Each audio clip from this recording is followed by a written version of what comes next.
Welcome to the Mission First People Always podcast. We're glad you're here. And now our host, Dr. Mike Patterson. According to the 2020 census, there are 62.1 million Hispanics in the United States, or about 18.7% of the population. It's also the fastest growing demographic or ethnic group in the country. Yet, even with the strength in numbers these data may suggest, many young Hispanics are still struggling to find success in higher education and the workplace. This episode of the Mission First People Always podcast is dedicated to better understanding how one university professor and the nonprofit Hispanic 100 Educational Foundation is making a difference in the lives of these young people who will someday be our leaders. Welcome to the podcast. Welcome to the Mission First People Always podcast, where we talk about better business results, stronger teams, more successful careers, and happier lives. Along the way, we hope to bust some biases, build some bridges, and have some fun. We're glad you're here. And now, our host, Dr. Mike Patterson. It's Dr. Mike Patterson, your host of the Mission First People Always podcast, where we talk about what it takes to be a great leader and how to build a great team. I'm glad you're with us. And if you like what you hear on today's episode or any of our past episodes, please leave a review and subscribe on Apple, Spotify, or wherever you get your podcast. It helps new people find us. Our topic today is developing young leaders with a particular focus on developing young Hispanic leaders. And I think this is something we should be talking about because young leaders are our future. If we don't invest in them now, where will we be in 10, 15, 20 years? And fortunately, we have an expert with us today to help us figure it all out. He's going to describe what he's been doing for several years to invest in young leaders and prepare them to take on the responsibilities that they will face in the relatively near future. My guest today is Dr. Eric Rodriguez. Eric teaches a variety of business, management, and IO psychology courses at both the undergraduate and graduate levels at California State University, Fullerton, as well as Vanguard University in Costa Mesa, California. He is the principal and founder of Focused Leader Consulting Group, a boutique consulting firm centered on people and organizational development. And in that practice, Eric and his colleagues leverage a variety of learning tools and interventions to improve relationships and drive organizational performance. Sounds a bit like Mission First, People Always. So I am very aligned with Eric and the work he's doing. I'm also proud of Eric's educational achievements. He earned his doctoral degree from Pepperdine University and an MBA from Azusa Pacific University, as well as a wide array of certifications and a variety of assessments and learning programs, and some of those will probably come up in our conversation today. Eric is dedicated to giving back to the community as reflected in his work with the Hispanic 100 Foundation's mentorship program, where he serves as co-chair. This is an organization I believe in and have supported in the past, and I want my listeners to know more about this good work. So, Eric, welcome to the Mission First podcast, Mission First People Always podcast. Let's get the full name of the podcast in there. It's great to have you here. Good to talk to you. Thank you, Mike. It's very happy to be here. And it's been some time since we've connected, and so happy to finally see you again and meet with you. Yeah, we were chatting before we hit the record button here. It's been a while, and it's been too long. So I'm glad the podcast has brought us together. And I'm excited to have this conversation with you. One of the things that I want our listeners to know is how dedicated you are to developing leaders in a variety of ways, whether it's in the university classroom, through your consulting practice, or mentoring. You want to see people grow and develop and be better equipped to drive organizational performance. And you're especially dedicated to developing young Hispanic leaders. Why is that such a passion for you? That's a passion for me because it just earlier this year, it really resonated with me when I was doing a leadership development workshop with the Hispanic 100 Education Foundation's mentorship program. And when I was explaining or discussing what is it that I enjoy doing and the why, and I was able to articulate that I love seeing people do their very best or accomplish the best things they can do, just to be able to see them do big and great things. That's what triggers my happiness, my fun part of what I do, my mission, my purpose in life. It is the one reason why I ended up in education after leaving the corporate area. And it also reminds me one day when I was teaching organizational behavior at Cal State Fullerton's undergrad program, where there was talking about methodologies or theories and leadership concepts. There was some brief assessments they took. Self-awareness was a part of the classroom discussion for many of the students, and they were like, "Wow, this is awesome! And they were Hispanic students, because most of them are first generation Hispanic students, college students that come from tough backgrounds and lack knowledge of such concepts, lack the opportunities to find tools or forms or areas to help in self-development. And so those things combined, and being able to see people grow and find opportunities for growth, is what really captivates me even till now. Are there some unique challenges that young Hispanic leaders face? To me, you are a young Hispanic leader. Maybe this ties to your story in some way. Maybe you had some opportunities and you were blessed, received certain blessings that you want to pass on. But what do you see young Hispanic leaders or young Hispanic students struggling with in the communities you've worked with? Yes, I always tie this back to a personal story of mine that pushed me to go and pursue the things that I never thought I could accomplish. I was told by a good friend of mine, a church friend, that there was an opportunity for a job at where he worked at. And it was an engineering job. I had some engineering education, some minimal engineering education, and I knew I could do the job based on my discussions with him. So I went to this job interview, and I felt like 90% I will get the job, because this good friend of mine was already working there and he already spoke highly of me to the company leaders.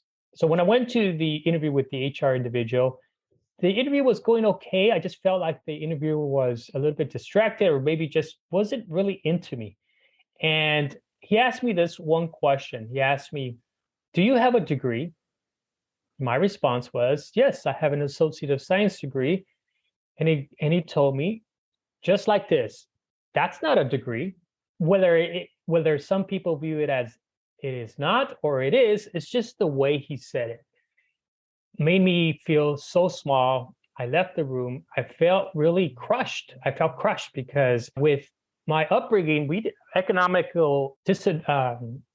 guess I didn't have those opportunities economically to go to the big universities. There was no one in my family yet who had pursued higher education. So you're a first generation. First in my household, and no cousins, nobody around me, no uncles, aunts, or anybody had pursued even a bachelor's degree. So it was unknown to me.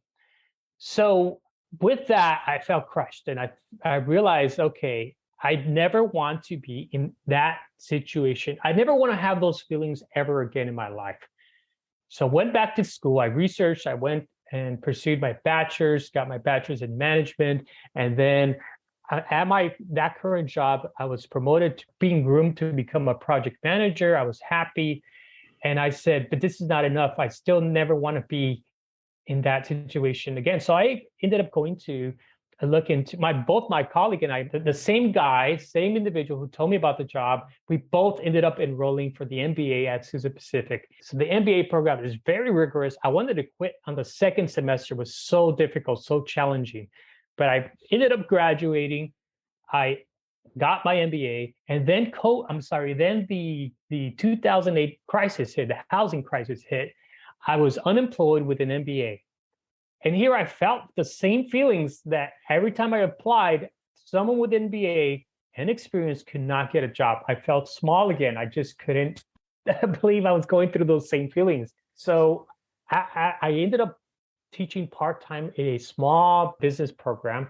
And the director of education there was a graduate from Pepperdine's doctoral school, just the one that I ended up enrolling in, and told me about it, how great it was, big things. And I said, if I get a doctorate degree, nobody can ever tell me that's not a degree. So I said, I'm going to do it.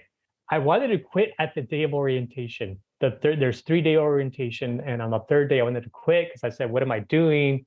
This is crazy. And I said, you know what? I'm going to do this. So I ended up graduating with a doctorate, and I felt so proud, so happy. I was just like shocked. I said, this is amazing.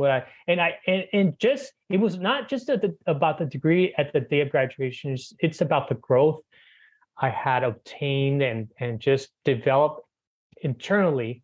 And I was able to achieve and gain so many leadership positions in my work in other areas that I was receiving so many accolades and some of these great feelings. But I was not happy as much for the profit and the bottom line and the grind of it all during that time, because I had to make sure I hit the earnings at every quarter, and it was very much of a grind. So I went through that corporate area of learning experience, what it takes to be a successful leader, and also those challenges when I wasn't successful and missing quota on a quarter and having to lay some of my staff, some of my personnel off because my team did not achieve. So those type of situations, I couldn't get my, right before that, I couldn't get my dissertation done. And I needed to get my dissertation done because job was interfering with that. So I made a tough choice.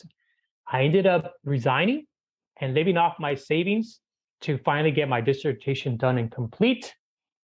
And I ended up teaching helping out at Vanguard's for the IO graduate program and teaching. And I enjoyed teaching. I enjoyed seeing people flourish. And so that's kind of how it all started for me to get into education, and then the passion of being able to contribute into the development of others. And so that's my story of what prompted me to be who I am today and do what I want to do now in my life.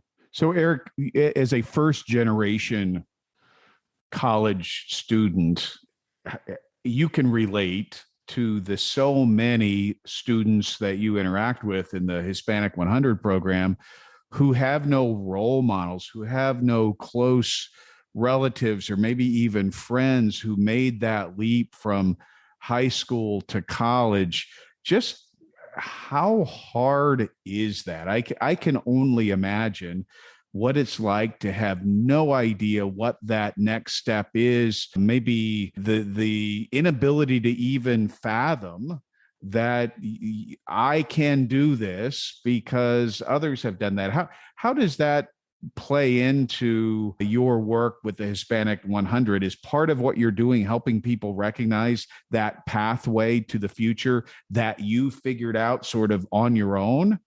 People don't realize, those that have either the mentor or the knowledge or someone to guide them, don't realize how important and how valuable that piece of information for someone who doesn't know where to go and how to find the resources or the opportunities to do bigger and greater things for themselves. For example, I didn't know what college was. I didn't even know how to distinguish what school I should go. Where should I start? I didn't even know that. At the high schools during that time when I was going, the budgeting of the schools was limited. It was reduced. We had one counselor at the high school and very limited time. So it was very challenging to try to figure that out. But even now at the Hispanic 100 Education Foundation, as a mentor, we mentor these students who are already enrolled in college. And even then, they are struggling to have that mental resiliency to continue and pursue, because there's a lot of challenging things that are going on in their household. They have to work two jobs to help the mom and dad to pay for rent, especially nowadays with challenging economic times, right? So having mentors like us at the Hispanic 100, it's a lot of value for them, so that we can have those one-on-one discussions and help them by them talking to someone like us, that you're not the only one who went through these challenges financially or social or whatever, family problems at home. But it takes dedication, it takes your resiliency to be able to move forward and be able to achieve something for yourself, so that you can also achieve something for your family. And so those unknowns, so those challenges, those limitations that some Hispanic families have, if it's what we're trying to do and fill in that void with mentorship. So basically, you've walked their path before them, and you create an opportunity for them to get advice, get feedback, learn from your experiences, maybe resonate with some of the same challenges that they're having. I think that's a wonderful opportunity for them to see their future through you. Now, let's talk a little bit about what this Hispanic 100 Foundation is. Just tell us a bit about the organization. I had not heard about it until you told me about it a few years ago. Just give us a brief overview of what the kind of work they do and who's involved, and perhaps how other people can be involved in that kind of work. Absolutely. So Mario Rodriguez is the chairman of this nonprofit, and the whole purpose of this is to have them find a mentor, and also scholarship opportunity for them for college to continue their education. There's workshops that are part of them to be able to meet or complete in order to earn the scholarship. And these workshops are geared for self-development for themselves. So to just simply for their own benefit, from a leadership development workshop to a financial literacy workshop to a purpose-driven life workshop, all these different types of workshops that are surrounding what they're going through, what are their journey as a college student. And it was one day a buddy of mine at a company told me, "Hey, you should come to one of our sessions. It's this mentorship program. You're gonna like it. I see that you like helping students, Hispanics." I'm like, "Okay, cool." And I went to this workshop, and that's for the first time I met Mario Rodriguez, and I was able to see what they were doing, mentorship. I'm like, wow, this is amazing. I wish I had this when I was young. I wish I had this when I was in high school, when I was a freshman in college. This would have been my journey in life would have been completely different if I had something like this. And for that reason, and his vision was, Eric, I do this because I see what I went through, and then Eric, like what you say you went through, and we want to be able to see more of these Hispanics have opportunities for leadership in whatever job role they take on in life. And that's the thing. He goes, if we can help more of these Hispanics develop to become successful leaders and impactful leaders, not just for financial reasons, we're not talking about that, but to impact others so they can give back, teach these mentees to learn to give back to their community. So when they become successful in whatever areas they show up in, they can also help others. And so that captivated me. And that's what we do. mentorship, one-on-one mentorship. And some of the mentors, people ought to be surprised at the mentors we have, from former U.S. treasurers, our government, to Congress people, to successful business folks, and just a variety of civic leaders and all these sort of things. And our college students that end up enrolling, this is like a grassroots marketing or promotion. It's a word of mouth. It's not marketed too much through. We don't have those opportunities of financial resources to do any extreme marketing, but we it's a word of mouth, and it's open to any students. So we get students from USC, UCLA, UC systems, Cal States, Cal Polys, all these, even community college, Santa Ana College, all these different colleges, universities. It's open. They apply, and then we accept a cohort between 30 and 35 students. We work with them for an entire year, from February up into an ending event, which is a gala at the end of fundraising event. And it's at the Balboa Bay Club in Newport Beach. And we celebrate them, the mentees who were able to complete and successfully complete and the program. We celebrate them there. We acknowledge them there. And all these donors who are help fund this program, can see through their eyes where their money is going to help fund the education of these first generation low income Hispanic students. So the program is open to young men and young women, and it's focused primarily in Southern California, it sounds like. There's scholarship opportunities, but the real value is this time that the student gets to spend with their mentor. Is there a success story that gets you excited, or maybe it's just something more personal about a relationship you've had with a student? Could you share something with the audience? Absolutely. So one personal, there was a student, a mentee, who reached out to me a week after the leadership development session, using core strengths with the SDI, personal assessed. And the student took the assessment in the workshop, and he reached out to me. I gave him my contact number, to reach out to me if they had questions. And he reached out because he said to me, Eric, is there an opportunity for another person of mine to take this assessment? And the reason is, I'm in the process of trying to start up a business. I'm very inspired to start a business, but what you said at the workshop about relationships really impacted me.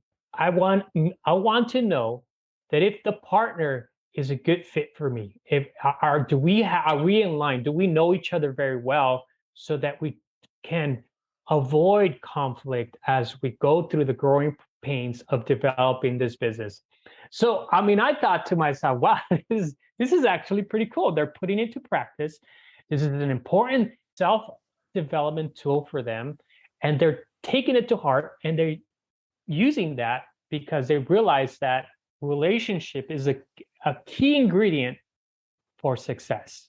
And Eric, I know you work with the SDI 2.0 as well as some other assessments in your consulting work. And I agree, relationships are foundational for success in life. Better business results come through relationships. Greater success in any venture really is built on the ability to relate well, to connect with people. Tell us a little bit about your consulting practice. I want to give you a chance to share a little bit about that work you do. It sounds like you're able to bridge between and provide some of the same opportunities to these Hispanic 100 young people, these students, that you may also offer your consulting clients. Is that the case? And where do you see the spillover? What kind of work you're doing in your consulting practice that people ought to know about? Absolutely. So with the instruments that I've been certified, I bring them to not just the Hispanic 100 Education Foundation's workshops, but even the classroom too at Cal State Fullerton sometimes, and also at the Vanguard University's graduate program, whether it is the SDI for personality assessment and relationship awareness, and also whether it be emotional intelligence and several other areas to help them. I tell many people these assessments are like mirrors. They help you and allow you to look at yourself and to be self-aware of your good parts and bad parts, or the strengths and your weaknesses, and all these other things, all these instruments. And the more mirrors you put in front of you, the more refined and the more focused the leader you can become.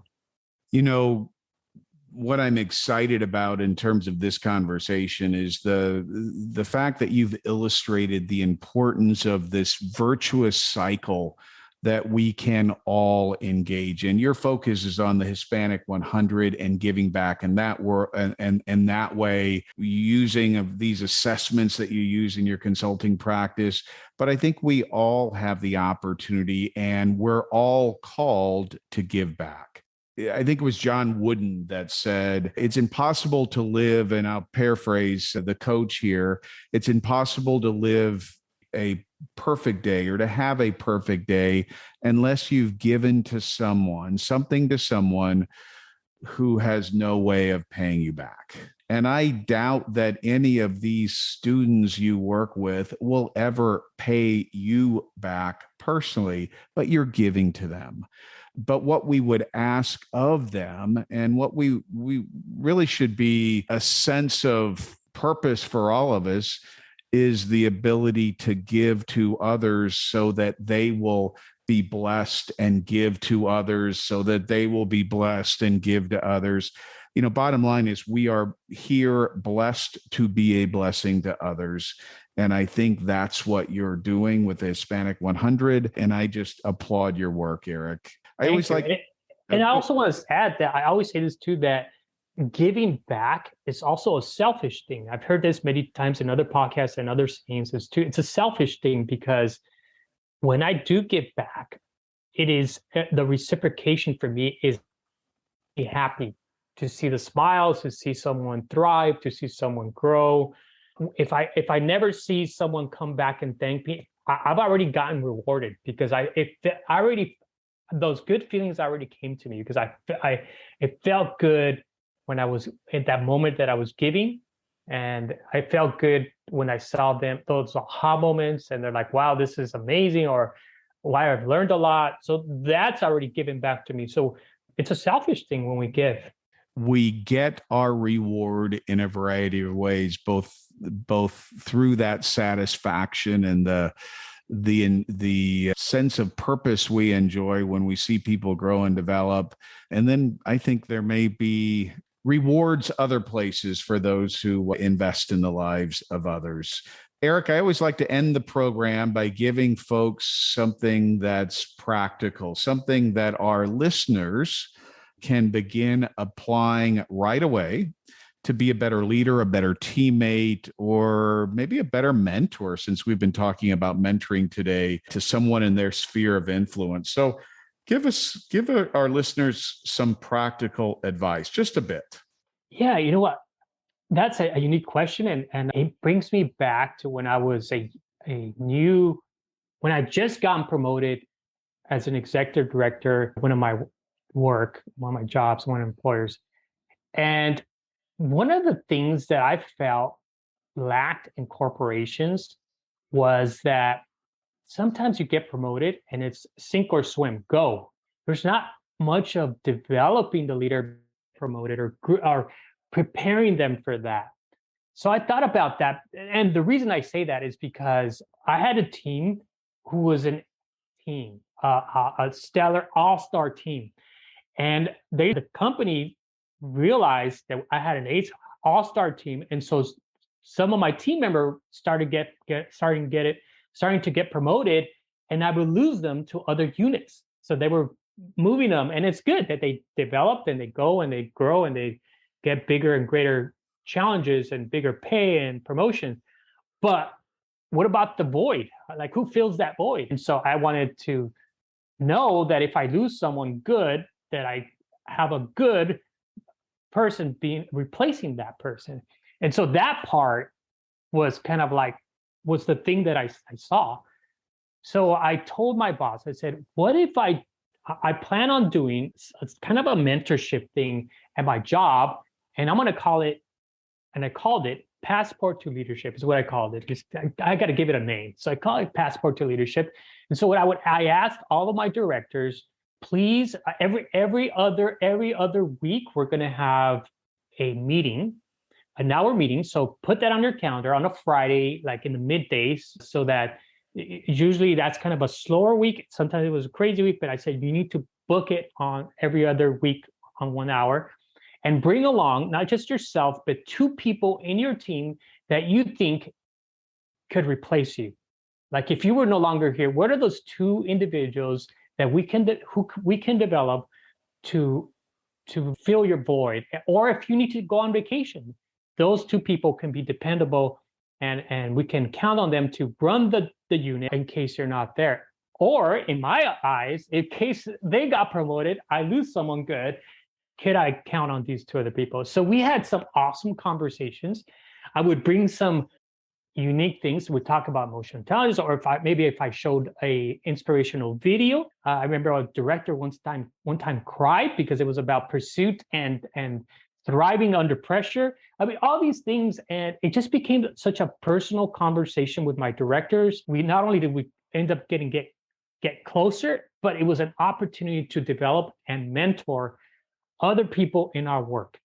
And perhaps that could be something that business leaders can push to do. Maybe they do have a program to develop leaders, but some of these mid-sized, even smaller companies might not have such large programs, but can start considering ways so they can promote. And actually, those types of programs can help increase levels of employee engagement throughout the company. What I like about what you just described there, Eric, it was so relational. You gave your program, and I'm using air quotes right now, your program a name, but it essentially was you intentionally building relationship, creating time and space for getting to know people, for talking about things that matter, for focusing on their development. And I think it always comes down to making that investment in people through relationship, digging in, and not always pushing that off to the training department or someone else. Leadership development is very personal in some cases. And I think you've demonstrated that in your mentoring work with the young Hispanic students, as well as these examples from your work in the past. And I think that's something we should all take away from this is leadership development is a personal investment in people. So maybe that's the takeaway from this conversation. And Eric, I want to thank you for being on the show today. All of your contact information is in the show notes, but just tell us quickly here, what's the best way for people to get in touch with you if they want to learn more about your work, whether it's your consulting work or your work with the Hispanic 100? Maybe there's someone out there who wants to plug into that community to serve in some way. By the way, do you need to be Hispanic to mentor in the Hispanic 100? Do you need to speak Spanish? Is that necessary? Is it helpful? How does that work? Absolutely not. We always are looking for mentors. Actually, that's the number one challenge. If you were to ask me, what is that number one challenge that the Hispanic 100 mentorship program faces, is the lack of mentors. And we're talking about not just people just filling the void, but mentors who are willing to invest time with our mentees. And when we say time, I know that it sounds like, oh, okay, well, it's not me. I don't want to take too much of my personal. No, it's just literally, can you spend 30 minutes a week with a mentee for about 6 months, either on the phone, on Zoom virtually, or in person? It's up to you. But very little time invested, because if engagement with the mentees is so vital, because anything can happen within the week. Someone can pass away and they can be disappointed, discouraged. Maybe they didn't do well in school. They failed an exam. All these distractors that can make them feel distracted of what their mission is. So yeah, that would be, we are open to any mentor who is willing to spend some time with our mentees. 30 minutes a week, folks, and you can change someone's life. Thank you, Eric, for being a great guest on the podcast today. I really appreciate the work you're doing and how you're making a difference in the lives of so many people. You're a role model and using your talents to serve others in a way that we should all admire and emulate. I believe it is the responsibility of all who have been blessed with opportunities in life, whether those opportunities are economic, educational, or simply you grew up in a good, stable family. It is our obligation now to give back, to invest in those who are starting maybe from a different place so that we can share what we've learned and pour into their lives in a positive way. It's not only the right thing to do, it's also the smart thing to do because these young people are our future. They're members of our communities, part of our organizations, and some will be our leaders in the not too distant future. In my lifetime, the folks that Eric is mentoring now are going to run our organizations. They're going to be political leaders. They're going to be people that we rely on to make good decisions. So we need to prepare them now. And it's good business because these are the companies we're going to invest in. They're going to be the leaders of organizations that will employ our children. And so I'm glad we're able to shine a light on this tremendously important opportunity, this important organization, the Hispanic 100, the work that Eric is personally doing. So I've encouraged you to check out this organization. Get involved if you can. And if it's not this one, get involved some way. We need to continue having these conversations and shine light onto these topics. Remember, people and performance always go hand in hand. You can't have one without the other. So let's take a balanced approach and achieve extraordinary results. It's really the only way. And we'll tell you how to do just that here on the Mission First People Always podcast. Don't forget to hit subscribe or follow, leave a good review, tell a friend, and come back to listen to every episode. Until next time, go out and do great things with, through, and for people. Thanks for listening. We hope you enjoyed today's episode. If you want to create a stronger, more people-centric and empowered culture for your organization, visit drmikepatterson.com.